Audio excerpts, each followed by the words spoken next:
Je dors et j'entends le monde, son bruissement, son caractère, ses sirènes.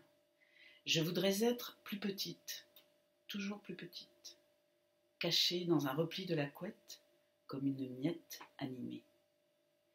Lorsque je dors, mon sentimentalisme me bouleverse. Ma chair devient très lourde, chaude et molle, je peux la pétrir. C'est assez peu érotique, bien que ce pourrait l'être avec un peu plus de vigilance, mais j'en suis incapable. Je ne finis pas mes gestes, emporté par le sommeil. Je ne sais pas que je dors, je ne le sais qu'après. Lorsque ma position finit par meurtrir un muscle, interrompre le flux du sang dans certaines veines, ou qu'un bruit un peu plus épais pique ma vigilance. Contre la grandiloquence, dormir. Pour ne pas se distraire, dormir. Je n'ai pas décidé de dormir. Il y a d'autres bonheurs plus courus, plus sociaux, plus montrables, plus commercialisables, plus communicatifs.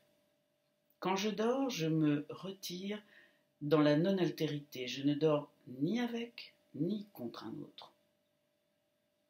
Je parlerai à Beckett ou à quelqu'un qui l'aime du temps qui s'est retiré, du creusement, du retour, d'un espoir malgré tout.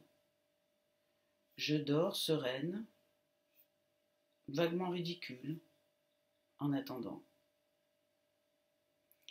Quand je dors, je n'ai plus de résistance à rien, je me répands, je circule dans les pensées d'autres. Je parle à quelqu'un, c'est vous, c'est lui. Le lieu commun s'épand grâce au bavardage de proche en proche. Cela aussi, je devrais le dire à Beckett si c'est possible. Je dors, je me remplis de plein. Je serais plus apte à aimer les images, mais je ne sais faire qu'avec les mots. Et alors, je suis enceinte d'une machine à écrire inconfortable. Olivetti ou Olympia?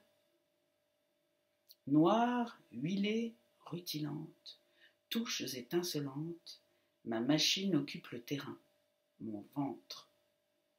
La machine à écrire brinque-balle dans le ventre, comme s'il y avait de l'espace vide autour, ainsi qu'une boîte de conserve de petits pois lyophilisés, beaucoup de vide pour faire du plein.